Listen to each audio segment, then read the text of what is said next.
Hi friends, ఈరోజు మనం ICDS supervisor ఎగ్జామ్కి ఉపయోగపడేటటువంటి మరికొన్ని బిట్స్ తెలుసుకుందాము. అయితే ఆ బిట్స్ తెలుసుకునే ముందుగా మనం అయోడిన్ గురించి తెలుసుకుందాం. ఈ అయోడిన్ అనేది చాలా ఇంపార్టెంటు, నోట్ చేసుకోండి. శరీరం కణజాల నిర్మాణానికి ప్రోటీన్ అవసరం. అయితే ఈ ప్రోటీన్ను శరీరం సంశ్లేషణ చేసుకోవడానికి థైరాయిడ్ హార్మోన్ సమతుల్యంగా విడుదల అవ్వాలి. థైరాయిడ్ హార్మోను సమతుల్యంగా విడుదల కావడంలో అయోడిన్ ముఖ్య పాత్ర పోషిస్తుంది. గర్భస్థ పిండం మరియు నవజాత శిశువులు, పిల్లల యొక్క ఎముకలు మరియు కేంద్రనాడీ వ్యవస్థ సక్రమంగా ఏర్పడడంలో మరియు ఎదుగుదలలోనూ అయోడిన్ ముఖ్య పాత్ర పోషిస్తుంది. పుట్టినప్పటి నుండి 6 నెలల వరకు గల శిశువుకు 110 మైక్రోగ్రాముల అయోడిన్ అవసరం అవుతుంది. ఏదైనా మినరల్ లేదా విటమిన్ తదితర పోషకాలు 6 నెలలలోపు శిశువుకు ఎంత మోతాదులో అవసరం అని చెప్పినప్పుడు 6 నెలలలోపు పోషకాలు అన్నీ తల్లి పాలల్లోనే లభ్యమవుతాయి. అంటే 6 నెలలలోపు పిల్లలకి మనకి విడిగా ఎలాంటి అయోడిన్ ఇవ్వవసరం లేదు. తల్లిపాల నుండే అయోడిన్ అనేది లభ్యమవుతుంది.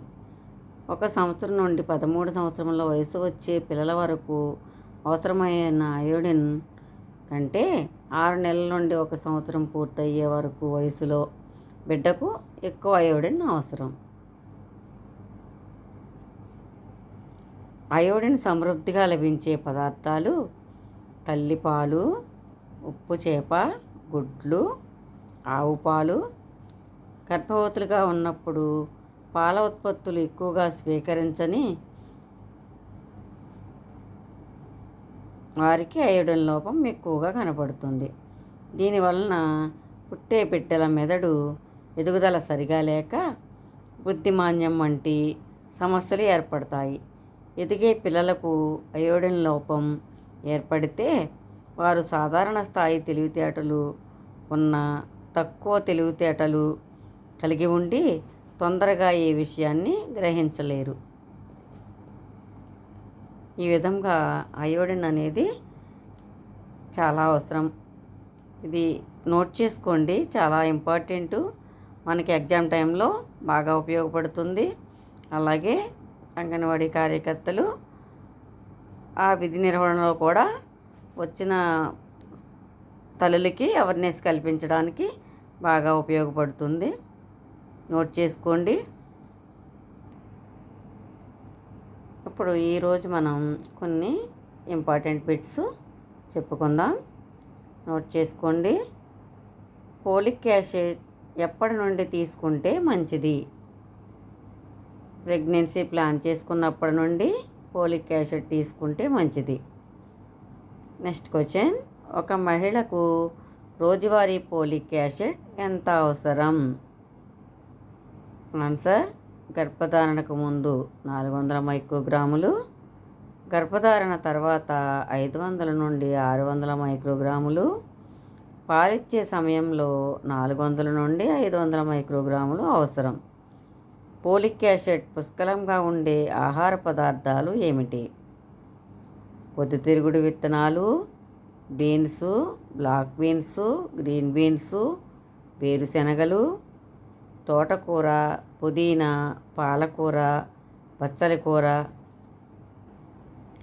మొదలగు ఆకుకూరలు, ఆవకాడో, బొప్పాయి, ఆరెంజ్, ద్రాక్ష, నారింజ రసం, నిమ్మజాతి పండ్లు, టమాటా రసం, బంగాళాదుంపలు, చిలకడ దుంపలు, గోధుమ పిండిలో చేసిన పదార్థాల నుండి కూడా ఫోలిక్ యాసిడ్ ఉంటుంది.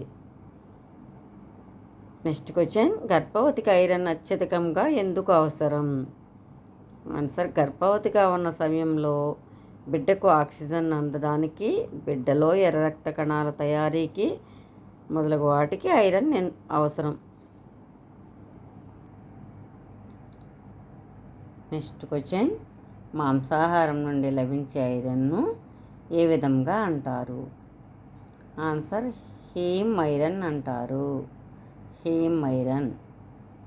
నెక్స్ట్ క్వశ్చన్, ఏ విధమైన ఐరన్ను మన శరీరం తొందరగా సంశ్లేషణ చేసుకుంటుంది? ఆన్సర్, మాంసాహారం నుండి వచ్చే హీమ్ ఐరన్ను. నెక్స్ట్ క్వశ్చన్, రక్తహీనతకు ప్రధాన కారణాలు ఏమిటి? Answer, iron, folate, vitamin A, vitamin B12 లోపం, మలేరియా, నులుపురుగులు, టీబీ తదితర వ్యాధుల వల్ల రక్తహీనతకి ఎక్కువగా గురవుతారు. ఇవన్నీ నోట్ చేసుకోండి, చాలా ఇంపార్టెంట్ క్వశ్చన్స్.